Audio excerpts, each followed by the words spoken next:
Hi, Mark. I'm Ting, and my number is 10. I'm sophomore. Sunitha, Krishnan, the fight against sex slavery. I'm talking to you about the worst form of human rights violation, the third largest organized crime, a 10 billion industry. I'm talking to you about modern-day slavery.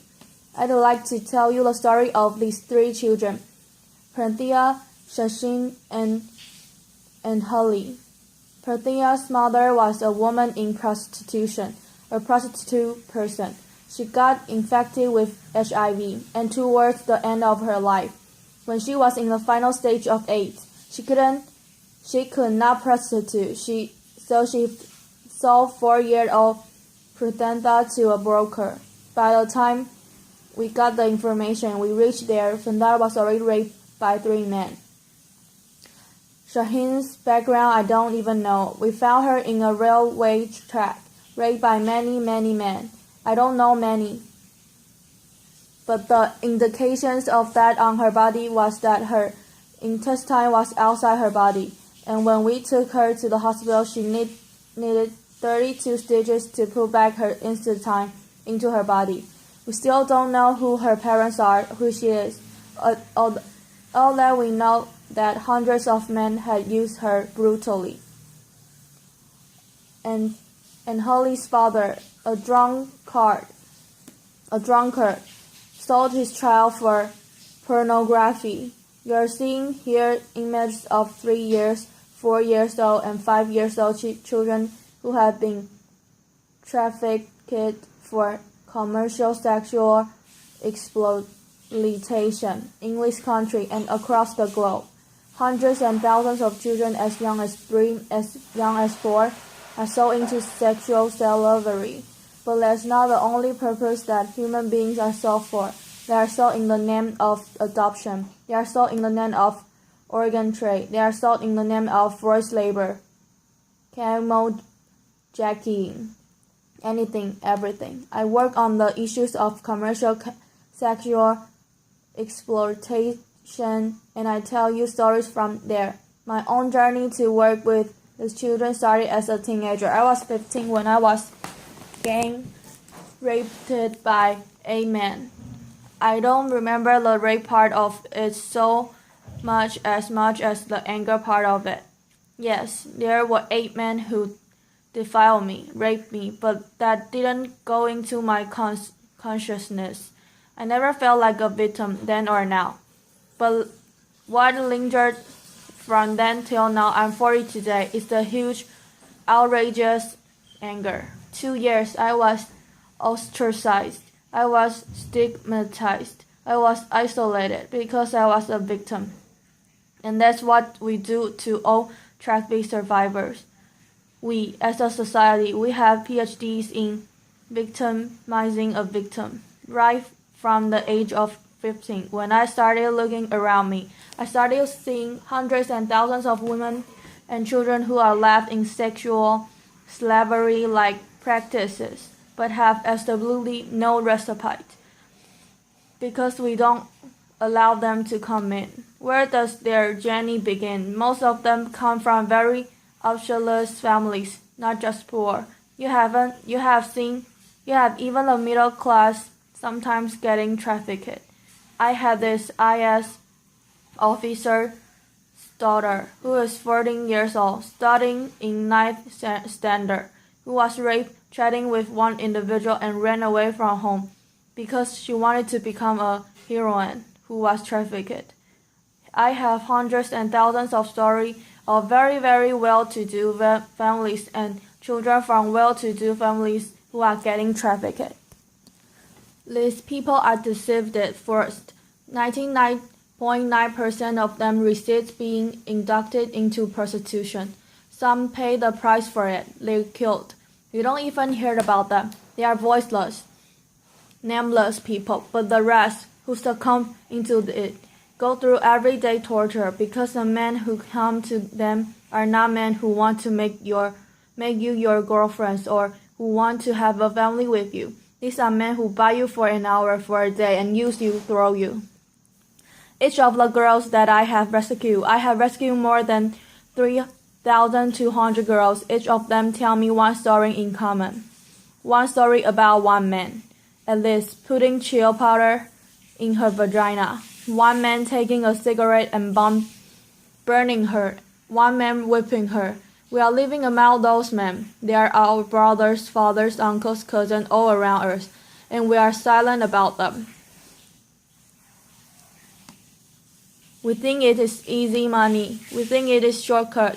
We think a person likes to do what she's doing, but the extra bonus that she gets is various infections, sexually transmitted infections, HIV, AIDS, syphilis, gonorrhea, you name it, substance abuse, drugs, everything under the sun. And one day she gives up on you and me because we have no options for her, and therefore she does normalizing this exploitation. She believes, yes, this is what my destiny is about, and this is normal, to get raped by 100 men a day, and it's abnormal to live in a shelter.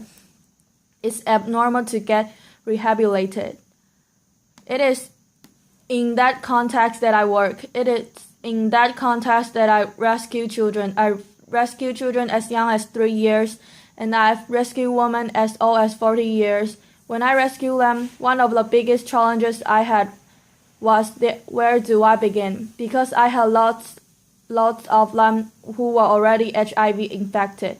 1/3 of the people I rescue are HIV positive, and therefore my challenge was to understand how can I get out the power from this pain. And for me, I was my greatest experience. Understanding my own self, understands my own pain.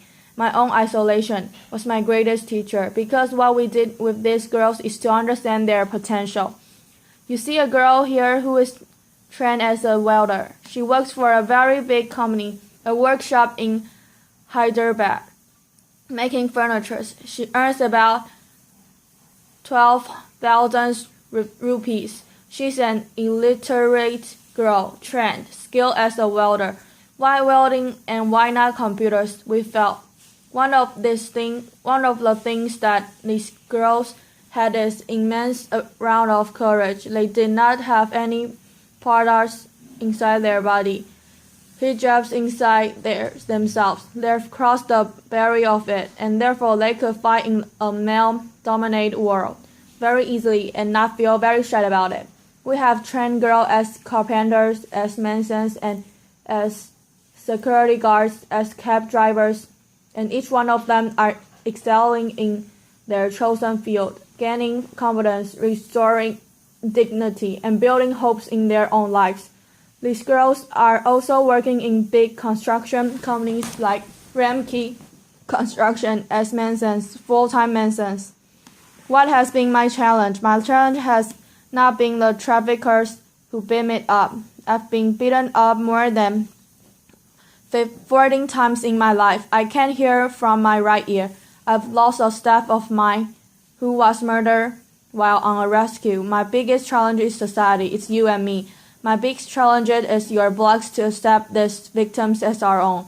A very supportive friend of mine, a well-wisher of mine, used to give me every month 2,000 rupees for vegetables. When her mother fell sick, she said, "Sunitha, you have so much of contacts. Can you get somebody in my house to work so that she can look after my mother?" And there is a long pause, and then she said, "Not one of our girls."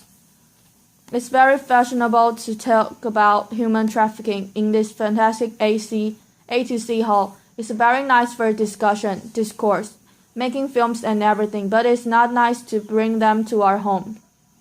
It's not nice to give them employment in our factories, our companies. It's not nice for our children to study with their children.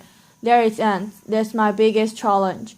If I'm here today, I'm here not only as Sunitha Krishnan. I'm here as a voice of the victims and survivors of human trafficking. They need your compassion. They need your empathy. They need much more than anything else, your acceptance. Many times that when I talk to people, I keep telling them one thing: don't tell me 100 ways how you cannot respond to this problem. Can you play your mind for that one way that you can respond to the problem. And that's what I'm here for, asking for your support, demanding for your support, requesting for your support. Can you break your culture of silence? Can you speak to at least 2 persons about this story? Tell them this story. Convince them to tell the story to another 1 person. I'm not asking all to become Mahatma Gandhis or Martin Luther Kings or Amanda Packards or something like that. I'm asking you in your limit world. Can you open your minds? Can you open your heart? Can you just encompass these people too? Because they are also a part of us. They are also part of this world. I'm asking you for these children whose faces you see, they are no more. They died of AIDS last year. I'm asking you to help them accept as human beings, not as philanthropy, not as charity, but as human beings who deserve all our support. I'm asking you this because no child, no human being deserves what these children have gone through. Thank you.